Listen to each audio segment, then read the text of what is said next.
Olá pessoal, como vocês perceberam, estou de viso novo, mas hoje o objetivo não é falar sobre autocuidado na pós-graduação. Eu vou contar um pouquinho hoje sobre a minha experiência no mestrado, que foi um momento muito desafiador na minha vida. Então, assim, eu pensei muito para falar sobre esse assunto, mas ao mesmo tempo eu me lembrei que se eu tivesse visto um vídeo como este antes, né? Antes do meu mestrado, durante o meu mestrado, teria me ajudado muito a perceber várias coisas e sinais, né? Então, quando eu entrei no mestrado, eu estava cheia de expectativas e, e eu acho que quanto mais expectativas nós temos em relação às coisas, mais nós podemos nos frustrar. E era essa grande expectativa que eu tinha em relação ao mestrado. E também, quando eu entrei, não sabia o que era o ambiente da pós-graduação, né? Eu tinha acabado de sair da graduação, até colei grau antes, e então foi um processo muito rápido essa transição. Na graduação, nós não somos julgados pelo que a gente produz, né? A gente produz um final de trabalho de conclusão de curso que não se compara com uma dissertação de mestrado e uma tese de doutorado.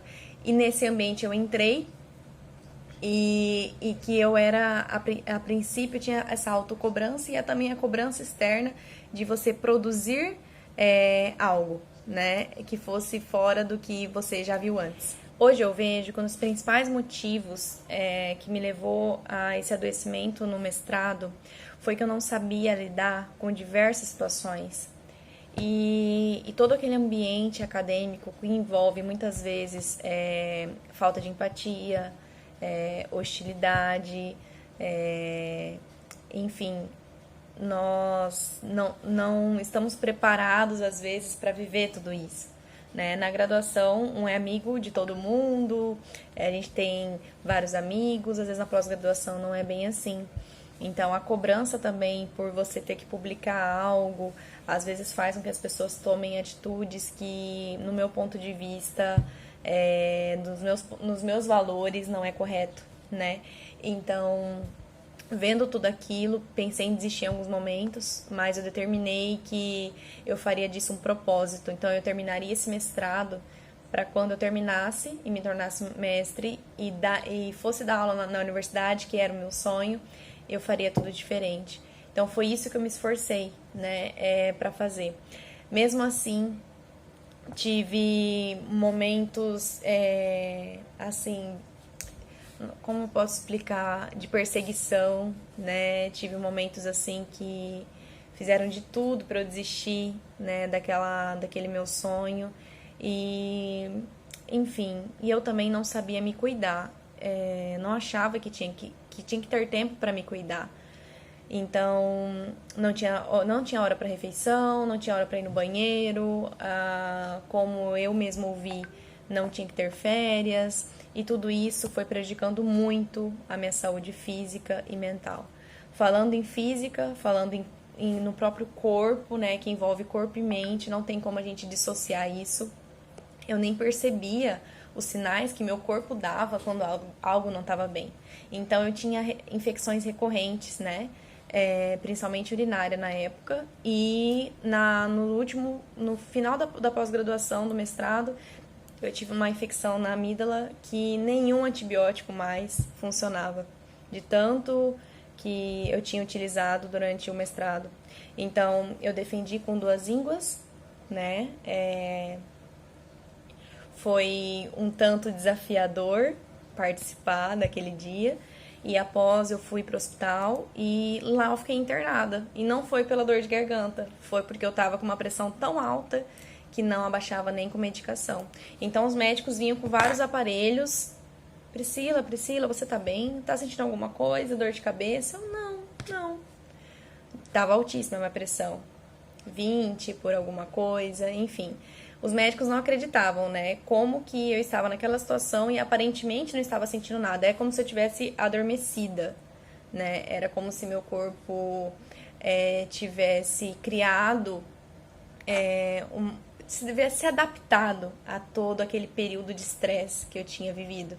Então, assim, desenvolvi depressão nesse período do mestrado. Foi bem difícil. de terminar de escrever, de ter essa vontade de escrever, tipo um pânico também de ir para a faculdade, de ir para aquele ambiente que era o ambiente que eu mais amava, que era a universidade. Então, assim, eu tô gravando esse vídeo porque eu pensei muito, né? Mas se ajudar pelo menos uma pessoa com essa minha história, eu já vou ficar muito feliz. Eu queria ter visto um vídeo assim antes de eu começar meu mestrado ou durante o meu mestrado, porque talvez eu teria agido diferente, né? Cuidado mais de mim, me priorizado mais. Então, o que eu gostaria de deixar como recado para vocês é que nenhum título acadêmico vale mais que a saúde de cada um. Então, em primeiro lugar, cuide de si, né?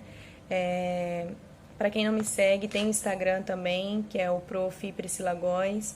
Tem esse canal no YouTube agora, que eu fiz justamente com o intuito de ajudar os pós-graduandos a ter uma rotina mais leve na pós-graduação. Depois de tudo isso que eu vivenciei, eu percebi no doutorado que é possível a gente fazer isso. E assim, eu queria que vocês pensassem a partir de hoje se realmente hoje vocês estão cuidando de vocês durante esse período. Se você está no mestrado, se você está no doutorado ou no pós-doutorado, não importa. Ou se você quer entrar na pós-graduação, né, coloque isso como prioridade. Cuide-se, né? Então, aconteceu isso comigo e o meu desejo, a minha decisão é que eu não quero que aconteça com outros pós-graduandos, com outros mestrandos, com outros doutorandos. Então, contem comigo e nos próximos vídeos a gente vai abordar ainda sobre outros temas que envolvem todo esse processo de adoecimento na pós-graduação e como a gente pode fazer para que isso não aconteça. Então, hoje eu faço tudo diferente que eu fiz no mestrado, eu me priorizo, cuido do meu corpo, cuido da minha mente, várias questões que eu fui identificando que hoje, né, eu faço diferente. Então, assim, e a gente vai discutir isso em todos os vídeos. Mas eu queria deixar de recado final que vocês tivessem a consciência que adoecer na pós-graduação não é normal, né? Não é normal ter suicídio no mestrado, no doutorado, não é normal usarmos ansiolíticos. Ah, prof, tem um período que talvez será preciso. Tudo bem, se for preciso e o médico recomendar, use, né? Use a medicação. Hoje existe a medicação para ajudar, né? A questão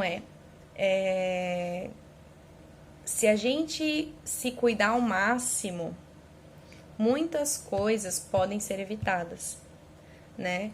Como adoecimento na pós-graduação, como o uso de medicações que podem vir se tornar parte da sua vida e também doenças crônicas.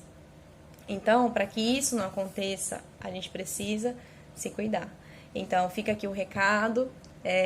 Espero que vocês tenham gostado desse vídeo, um pouco da minha experiência e aos poucos a gente vai abordando sobre cada aspecto que envolve esse não adoecimento na pós-graduação.